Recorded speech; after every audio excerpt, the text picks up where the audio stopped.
ఒకసారి ఈ వీడియో చూడండి.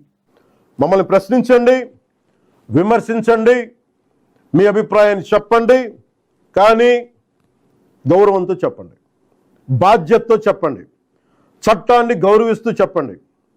అప్పుడే మన ప్రజాస్వామ్యం మరింత బలపడుతుంది. ఇప్పుడు ఈ వీడియో చూశారు కదా, దీనిలో పవన్ కళ్యాణ్ గారు ఏమన్నారంటే రాజ్యాంగంలో ప్రతి ఒక్కరికి ప్రశ్నించే హక్కు ఉంది అని, అలా ప్రశ్నించే హక్కు నాకు కూడా ఉంది అని కొన్ని ప్రశ్నలు అడగడానికి మీ ముందుకు వచ్చాను. ఇది ప్రశ్నించేది నేను మన డిప్యూటీ సీఎం గారైన పవన్ కళ్యాణ్ గారి గురించే. అయితే నాకు దీనిలో కొన్ని డౌట్స్ ఉన్నాయి. మొదటిగా ఏలూరులో జరిగిన సభలో రావణ్ గారు మాట్లాడుతూ పవన్ కళ్యాణ్ గారిని, సీఎం గారిని, రాధా మనోహర్ దాస్ని ప్రశ్నిస్తూ కొన్ని దూషించారు మాటలు. ఆ మాటలకి రాజ్యాంగంలో ఎలాంటి హక్కు లేదని చెప్పి పవన్ కళ్యాణ్ గారు దానికి రెస్పాండ్ అయ్యారు. ఓకే, అంటే జనాలు రావణ్ గారిని ఎందుకు అరెస్ట్ చేశారు ప్రశ్నించినందుకు అన్నప్పుడు ఇది కాదు ఇది అని చెప్పడానికి అయితే మీరు బయటకు వచ్చారు కదా, అలాగే రావణ్ గారు ప్రశ్నించిన వాటికి కూడా సమాధానం మీరు ఎందుకు అదే టైంలో చెప్పలేకపోయారు? ఈ రోజు పిఠాపురంలో పిల్లల మీద జరిగిన కుల వివక్షతోనే మీ పతనం మొదలయ్యింది. స్కూల్కి వెళ్ళి చదువుకోవడానికి వెళ్ళిన పిల్లల మీద కుల వివక్ష చూపించిన ఈ దిక్కుమాలిన ప్రభుత్వం గొప్ప కూలుతుంది, కూలుస్తాం. ఏంటంటే ఇది దళిత క్రైస్తవులకు సంబంధించిన సమస్య కాదు, ఇది అణచివేతకు సంబంధించిన సమస్య. మీ దగ్గర సమాధానాలు లేవా?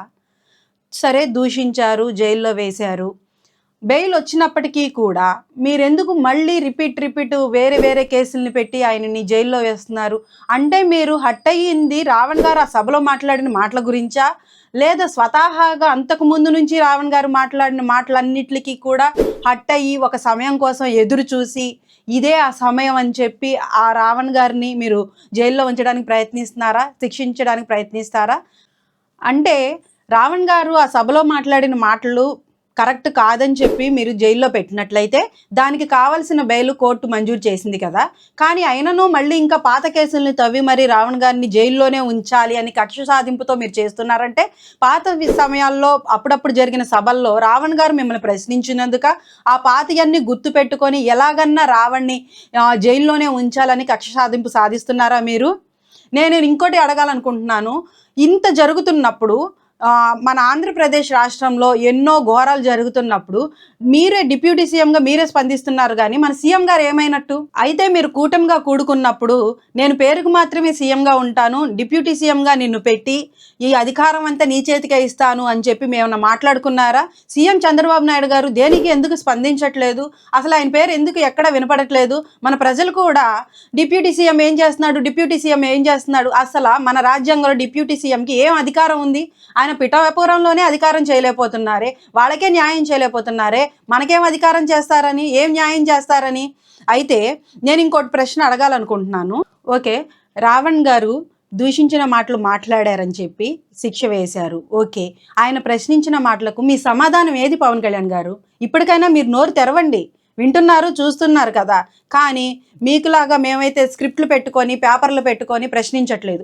మాకున్న ప్రశ్నల్ని మీ ముందు ఉంచుతున్నాం, వాటికి సమాధానం మీరు ఖచ్చితంగా చెప్పి తీరాల్సి.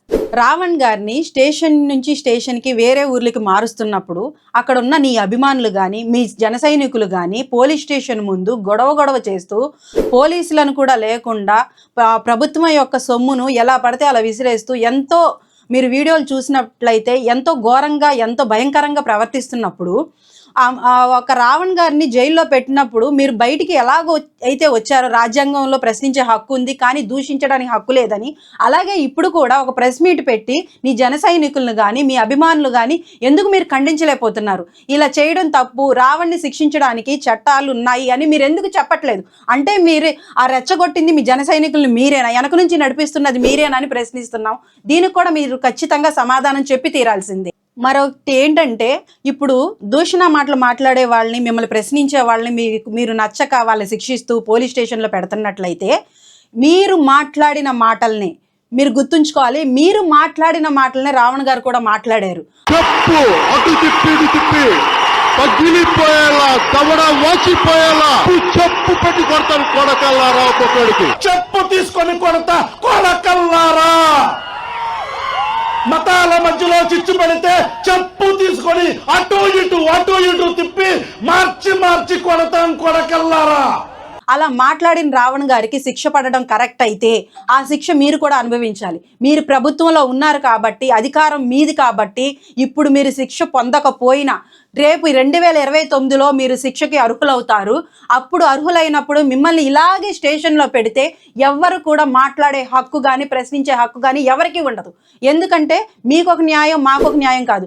అంబేద్కర్ గారు ఇలా జరుగుతుందనే, ఎవరో వచ్చి పరిపాలిస్తున్నారు, మన మీద అధికారం చేస్తున్నారనే మన కొరకు ఒక రాజ్యాంగాన్ని, మనకంటూ ఒక చట్టాన్ని తీసుకొచ్చారు. మీరు దాన్ని కూడా ఉల్లంఘిస్తూ ప్రత్యేకమైన చట్టాలు, ప్రత్యేకమైన రాజ్యాంగాన్ని మీ కొరకు రాసుకున్నట్లయితే ఈ గవర్నమెంట్ అనవసరం, ఈ ఓట్లు అనవసరం, ఈ రాజకీయ నాయకులే అనవసరం. మీ ఇష్టం వచ్చినట్టు మీరు చేసే లెక్కనట్లయితే మీరు జనానికి ఏమి చేయడానికి అధికారంలోకి వచ్చారు? నాయనా చంద్రబాబు నాయుడు, నీకు 100 కోటి దండాలు. నీ ప్రభుత్వంలో మేము ఇంత బాధపడతాం అనుకోలేదు నాయన. నీ ప్రభుత్వం కోసం మమ్మ ఎంతో మీ ఇష్టం వచ్చినట్టు నడుచుకోవడానికి, ఇష్టం వచ్చినట్టు దూషించడానిక ఇలాంటి పాలన ఎవరు కోరుకోరు. ఇది కేవలం మాకున్న అధికారాన్ని, అంటే ప్రశ్నించే హక్కుని మేము సద్వినియోగం చేసుకుంటూ అడుగుతున్నాం. వీటికి మీరు సమాధానం చెప్తారని ఆశిస్తున్నాం. ఇప్పటికైనా జనానికి ఏదో ఒక మంచి చేయడానికి ముందుకు రండి. మీరు తీసుకున్న 5 సంవత్సరాల్లో ఆల్రెడీ 3 సంవత్సరాలు కులం మతం గురించి మాట్లాడుతూ లేనిపోని వాటి గురించి ఉంటే మీకు బలిసిన వాళ్ళ మీద చూపించండి సార్, బలహీన వాళ్ళ మీద చూపించదు సార్. మాకు న్యాయం జరగకపోతే మేము ఆత్మహత్య చేసుకొని వస్తాం సార్. 3 సంవత్సరాలు టైం వృధా చేశారు. మిగిలిన 2 సంవత్సరాల్లో మళ్ళీ మీ పాలన గురించి మీ ప్రచారాలే మొదలు పెడతారు. ఇంకా జనానికి మీరు చేసింది ఏముంటుంది? వేరే వాళ్ళని దూషించడం మానేసి, వేరే వాటి మీద మీ ఆలోచనలు, మీ శ్రద్ధ పెట్టడం మానేసి, ప్రజలకి ఏది చేస్తే మంచి అనే వాటి మీద మీ శ్రద్ధ పెడతారని నమ్ముతున్నాను. మీ ప్రభుత్వాన్ని, మీ అధికారాన్ని చూస్తుంటే ఈ ఆంధ్రప్రదేశ్ రాష్ట్రం కంటే పక్క రాష్ట్రంలో ఉన్న విజయ్ తలపతి గారు చేస్తున్న ఎంతో ప్రయోజనకరమైన వాటిని గురించి, అయ్యో మనం కూడా అసలు అక్కడికి వెళ్ళిపోతే, చెన్నై వెళ్ళిపోతే బెస్ట్ ఏమో, అక్కడే బాగా ఉంది, మనకు కావాల్సిన న్యాయం అక్కడే జరుగుతుందేమో అన్న చిన్న ఆశ కలుగుతుంది.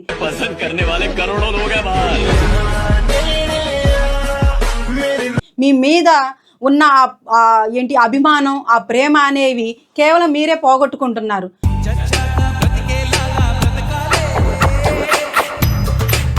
ప్రతి ఒక్కరికి కూడా విజయ్ తలపతి గారిని పొగుడుతున్నారు, నన్ను ఎందుకు ఇలా అంటున్నారు అనే దాని గురించి ఆలోచించండి. కానీ ఆయన ఏదో చేశాడు, ఆయన అలాగాని దూషించడం మానేయండి. నేను ఎందుకు ఇలా చేయలేకపోతున్నానని ఆలోచనను మీరు కలిగించుకోమని అడుగుతున్నాను.